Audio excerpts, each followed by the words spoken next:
And that's me. That's my statue. Oh, looking at your watch? Fred Lebo, just wearing, sort of athletic clothes and being annoyed on the sidewalk.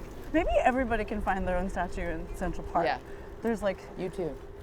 Come to Central Park. Bronze Find guy. yourself. New York City. I would love to then get like hit in the head with a piece of shit. That's the classic. Yeah. Like a bus. Somebody spits on me, yeah. Yeah.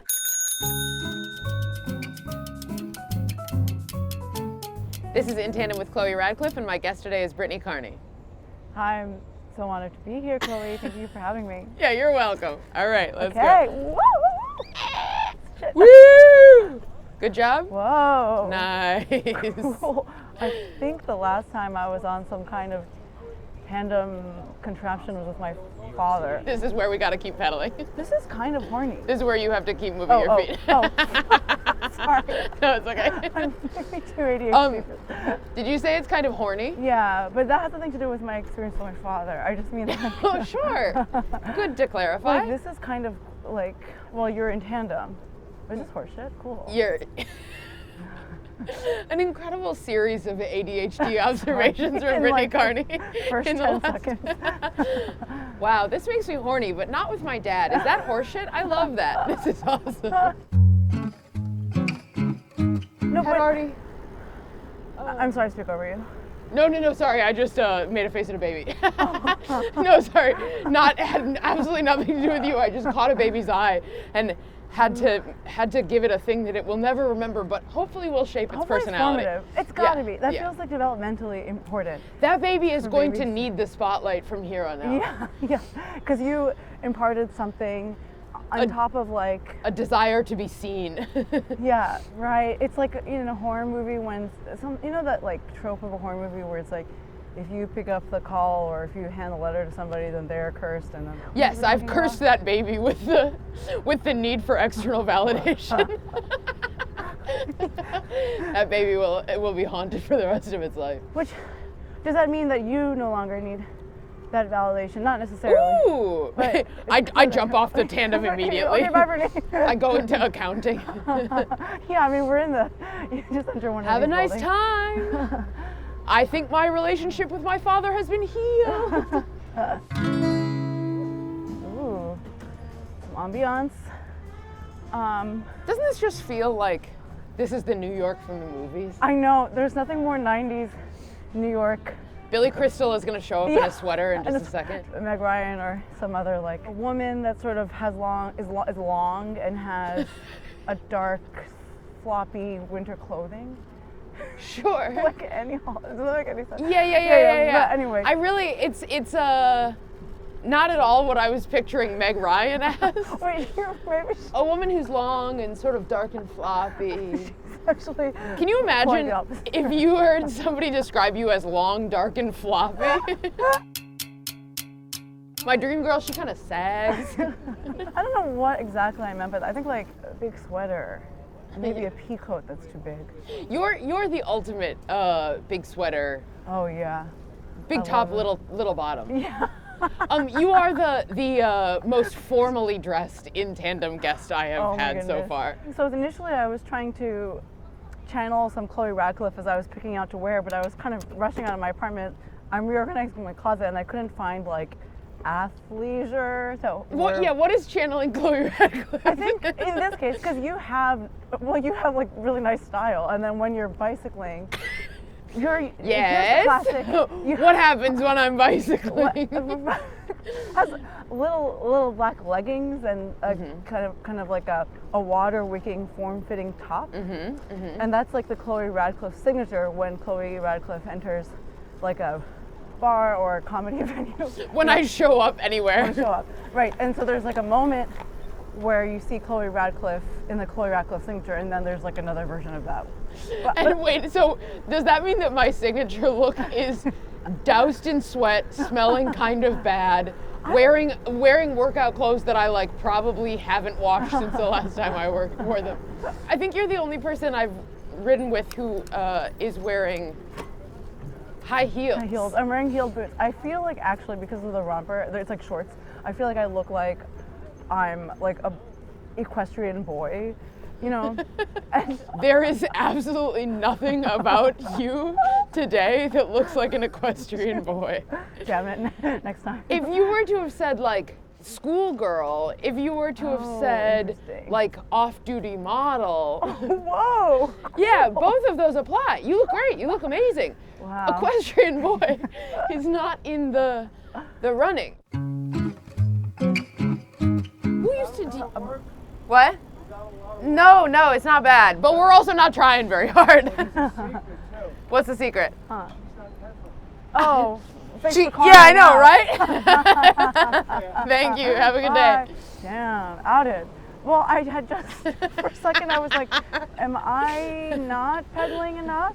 Or, Well, there's a secret. Your friend's lazy. did he stop just to specifically roast me? I think so.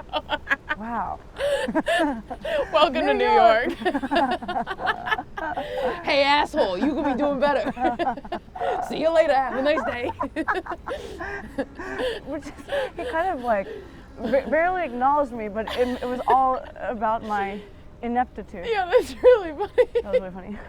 Oh man. Oh, hey, you feeling good about yourself? Well, let me change that. Did I just do something weird to the gears? No. I did. Oh, okay. Also, what's funny is that you were pedaling because I was pedaling. Right. Damn, this is like, I can feel this very slight. Yeah. I love a big thing on top, like Yes. a big sweater and a Yes. little skirt that shows off my ass and pussy. Sorry, I don't know if I'm allowed to say that on. Tell me more about wanting a skirt that shows off your ass and No, pussy. I just really love short skirts, and I kind of like the threat of upskirt without actually being engaged with that. I grew up in Japan where there is a lot of skirt Skirt play. Skirt play. It's upskirt funny. play. It's funny for you to say that you like the threat of upskirt without the reality. Usually, Yeah. the woman wearing a skirt is the like vulnerable party here, but you're like, yeah, I Yeah. might upskirt you. kind of into it because I feel like I do wear a lot of short skirts, so I probably accidentally flash some people, maybe not to and adhering to their consent, but Yeah. just by being kind of a clumsy woman on the go that's running up and down stairs in New York City. Or She's a clumsy woman on the go. it's dangerous. Every time I put on a skirt, any You skirt, look amazing in little when you're at an event. I never wear them because I just feel crazy. It makes me feel I want to wear them. I like how they look. Right. And then I look at them on me and I just feel like I don't know, I think look you like look- such a try-hard who's like, I'm wearing a short skirt too. I like it. I like when we get to see a little flash of Chloe at some sparkly event. Ooh, yes. Fun. You know And what- honestly, usually the flash of Chloe is when Chloe is taking off her disgusting workout Oh, clothes right. on the sidewalk. Do you do that sometimes, like outside, like Yeah. entering a venue, like if you take off your? Yeah, like barbershop, there it's impossible to Oh, get to the right. bathroom there. Yeah. So I'll just change on the sidewalk all the time there. New York is full of little spaces like that where the bathroom is essentially non-existent. Yes, it's not super functional. And also, I'm not the craziest thing anybody has seen. That's so true. People have seen a flash of clavicle or back Yeah, a today sports bra before. on the train, a man came up. There's 100 people on the platform or whatever. It's silent, and a man walked up and he just started saying, "The Democrats have failed America." And at first I was like, "I'm very on board." And then he started Right. yelling about immigrants and Oh. saying something about we're standing around like the slave trade. Oh, And probably I agree with a lot of things that he said, but there, at some point you do kind of check out a little bit. Yeah. that's New York. It's also funny because it's so New York in that it's kind of like you can't quite put anything into a box. Like you're like, yeah. Yeah, New York opinions are the like ultimate representation of people having nuanced takes on situations. Right. Right? Black. Like, look at this guy. This is who interesting. cares if I change on the sidewalk? He's, This guy's DJing. love this city. Yeah, it's so good. The I'm not the weirdest thing that people have seen all day. That experience is part of what made me hit my final form of confidence with my birthmark when Oh, I moved to cool. New York. I've had to be confident about my birthmark my whole Yeah. life. I'm used to, doesn't matter what people say, I've heard it all, yada, yada, yada. Right. But in Minnesota, this is still like the weirdest thing that anybody's seen, you know? That's interesting. And so if I were to walk into a bar, like particularly in terms of, speaking of external validation, particularly in terms of like male attention, and like feeling attractive and feeling like, you know, desirable and whatever. If I were to walk into a bar, all of the hot Minnesota guys who are, you know, they all just like, and they all look the same, I bet. they all look exactly the same. They're always holding a line in Kugels. They're always, they like look like they walked straight off of a little fishing boat. Totally. In like a very hot way. Totally, I'm on board for that. Totally. But I imagine it's sort of, there's like a relative uniform to it. Yes. Yeah. My birthmark was always a bit of a, like, road bump. Is that a word? Yeah, Speed bump. but I feel like, Was always a bit of a speed bump in the Midwest, just because it's like so different than, it's the norms are so much narrower that this feels farther outside of the norm. I see. But it's just because you don't see as many weird things. And here, the norms are so much wider. You see so many weirder things. Right. That Right. it's like, And like the most like boring asshole finance guy still like thinks I am totally. Gunning, desirable. stunning. Yeah. I said gunning because I meant to say goddess and stunning at the same time. Thank you. And I sort of short-circuited. Still exactly. thinks I am gunning. Plus, I think in New York, something like that that's distinct like elevates one's Exactly. sexiness. Wow. That's called. What the hell is that? And that is why my birthmark isn't weird. I'm half expecting What? somebody to bounce along on a pogo stick at this point. Ding, ding, ding, ding. I think that you could move faster just walking. I do think so. Hey, are you looking for something that is slower than a bike I mean, I guess it would be good exercise. What is the? and what's the- isn't sexy at all? Yes. It's no. It's like Whatever sex appeal a tandem has, yeah. Oh right. the me mover misses it completely. Tandem bike, two people, partners working together. Yes. What is a thing that you would like a partner in that you currently don't have one? Okay, so I really enjoy going to museums or some kind of like cultural event that's rooted in history, like a lecture or something along those lines.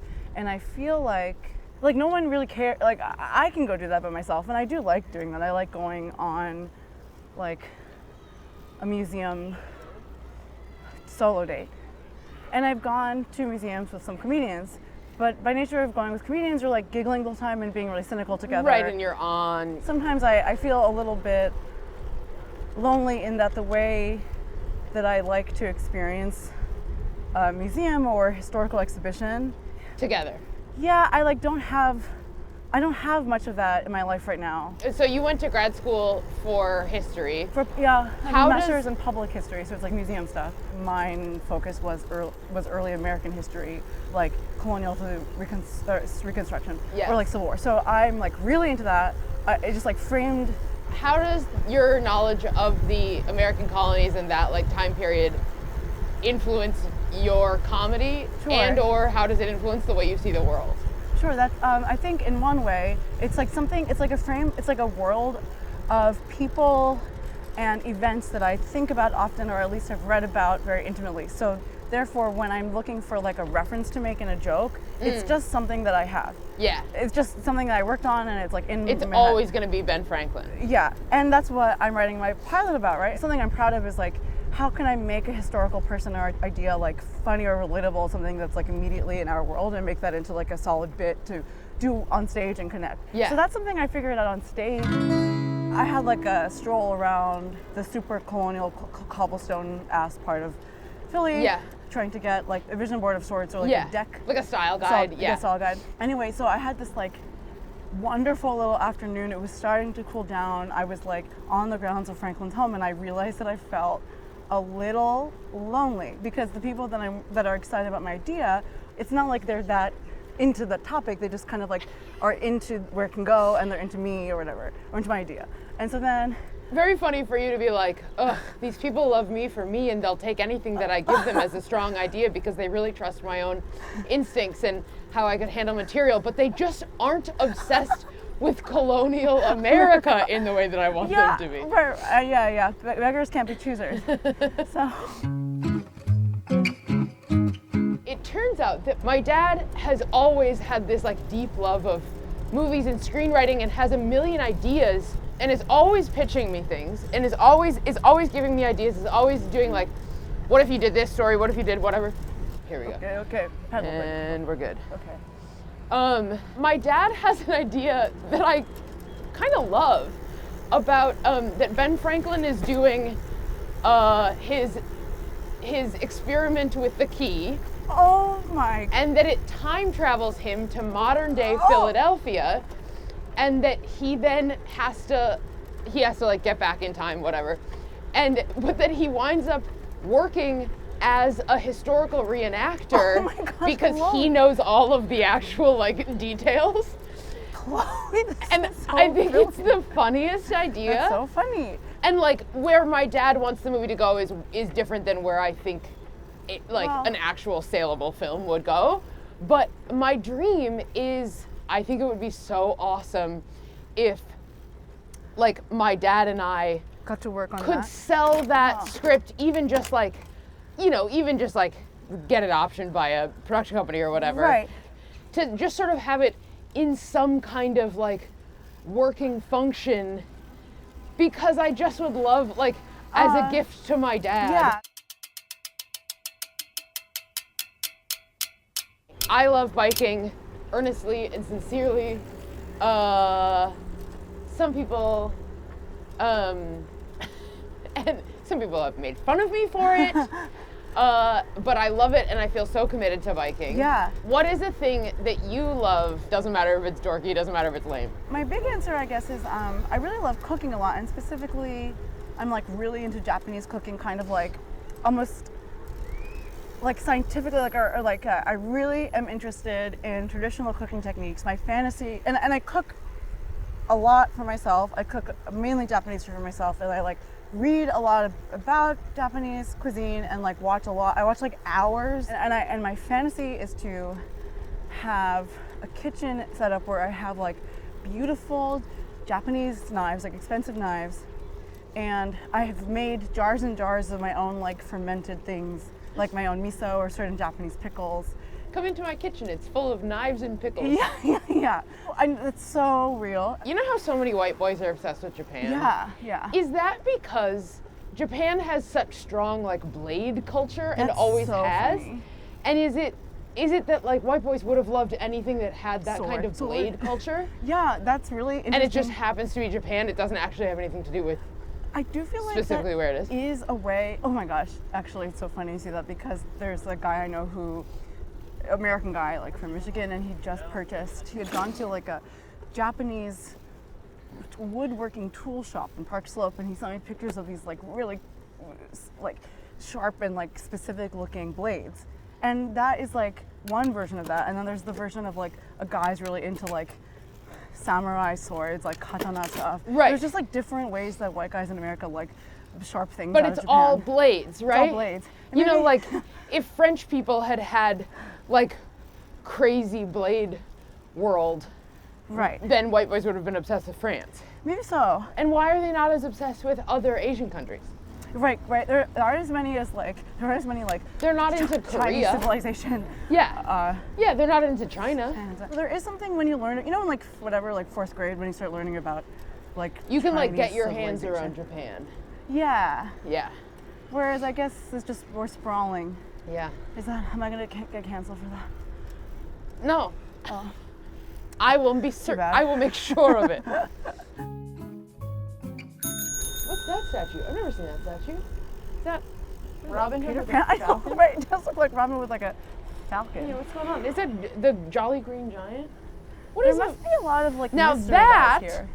if you're talking about a little equestrian boy wearing a tiny skirt, that is what That you is an look equestrian like. boy. I will Right. say, you do look like that statue. Right, like it's like the tights, it's like the floppy top. floppy, yeah, Big a floppy top and dark floppy tiny woman. bottoms. That statue is what you look like. We are coming to the end of our ride. Okay. So, we are gonna get around these horses. Okay, beautiful. Yeah, we're beating these fucking horses. Oh, actually, this little lineup is really pretty. Yeah. And we're gonna. Okay. Oh, bookends.